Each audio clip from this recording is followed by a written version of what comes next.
Hey, what's up everybody? Prospector here with Watcher Realms. Today we're going to be going over this weekend's banner, and it's a doozy. So some are saying it's bait, some are saying it's too good to be true. Anyways, without further ado, let's dig in.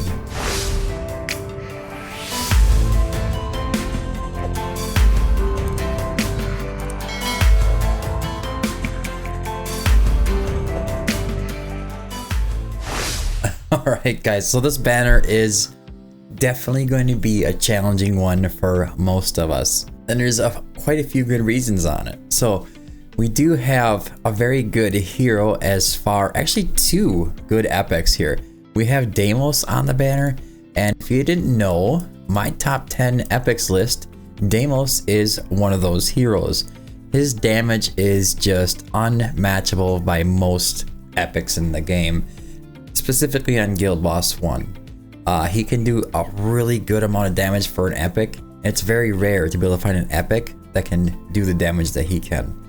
Typically right around 90 to 130 million is what you can get out of him in Guild Boss 1, which is just incredible, besides the fact that he is a Nightmare faction unit and he's super rare as it is. Alright, so we also have Nissandei. Nissandei can be very useful. She has the ability on her ultimate to dispel all debuffs on her allies, and her healing is actually pretty decent. At the same time, she's going to be putting out an attack speed increase on all heroes within the attack range every 40 seconds. This unit is actually really decent. Now I will say that without awakenings and some really decent gear, it's hard to keep heroes alive just on her own, but that doesn't change the fact that she's good. So she's going to be very good for Guild Boss 2. She's going to be good in those Voider stages where you need to cleanse every so often, maybe the Rocka boss or anything along those lines, where they're putting out damage over time debuffs on your allies. And you have to keep in mind also that this unit is a healer piercer faction. So if you put it under a piercer lord, you can increase that attack range by 1 tile. So she can reach out her heals by an extra tile, which is actually pretty neat. It's actually a pretty useful ability to have on Nissandei. It's a very cool unit, but if you're looking for some pretty good epics, this is one of the banners that is going to supply those for you. Deimos and Nissandei are definitely worth summoning for. Now on to the legendaries. First we have Ares. Ares is going to be able to put a defense reduction on the boss or whatever single target unit he's going against. Typically this is mostly used for Guild Boss, of course, or even Guild Boss 2, and he also has the ability to put the highest physical damage vulnerability of 30% while his ultimate is triggered. This is something that could be super useful for somebody, and it could be something that could be not so useful for somebody. If you are struggling for Guild Boss 1, this unit could be valuable for you. But that's about all he's going to be doing. A little bit of damage, nothing too crazy, but that physical damage vulnerability is massive, especially running Silas and a couple Nightmare faction unit or a couple Nightmare faction fighters, things like that. You can really amp up their damage. Just as an example, if you're running something like a Sun Wukong and a Kagiri and they're putting about 300 million up, it's going to be roughly 20 to 30% more damage coming out of those guys. And for 300 million, they're going to gain roughly 20 to 30 million more damage just by having Ares on the field with them. But that's crazy. Alright, so nothing too crazy with Ares. I wouldn't say going on his banner is going to be worth it for Ares. Now, we have Lucius. Lucius is of the Watcher faction, which is going to be Leia and Ingrid as their lord. And he's going to be putting out a good amount of damage on top of having the ability to remove the Aegis Shield buffs on Guild Boss 2. It's particularly useful on APOC 2, of course. With that being said, we do have Kagiri. We've had Kagiri in the past come up on the exclusive banner. He's on a lot of people's accounts, but if you didn't get yourself a Kagiri, this is going to be your option to remove those buffs. He's going to be able to do it pretty easily. You need to activate his ultimate at a certain time, and he's going to dispel up to 5 buffs from the target upon hit.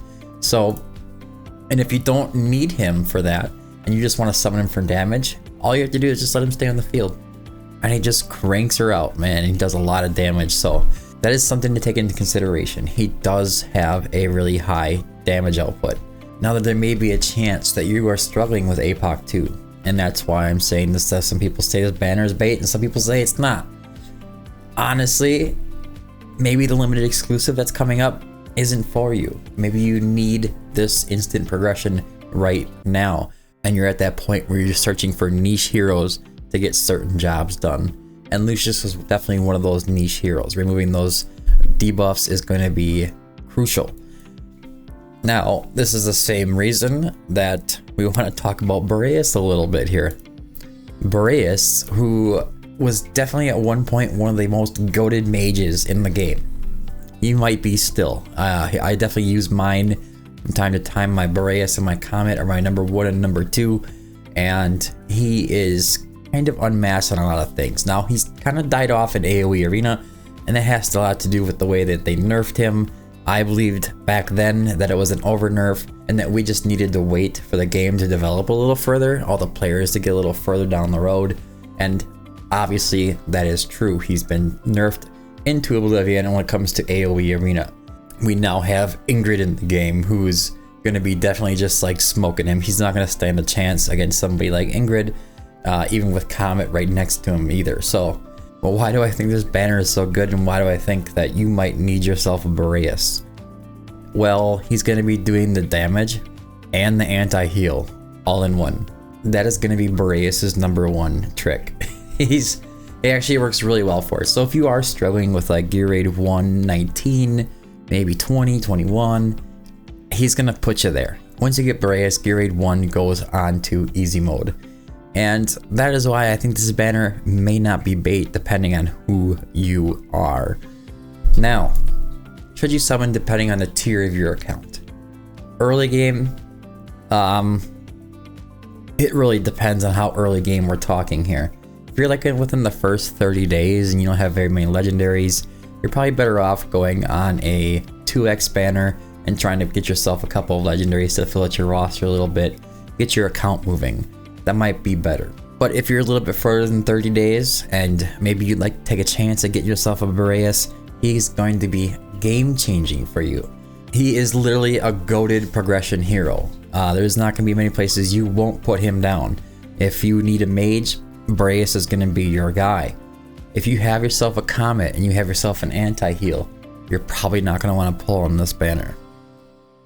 Mid, late, and end game players, it's going to shift more over to trying to get yourself a Lucius if you don't have Kagiri, and that's when you're going to want to summon for this banner.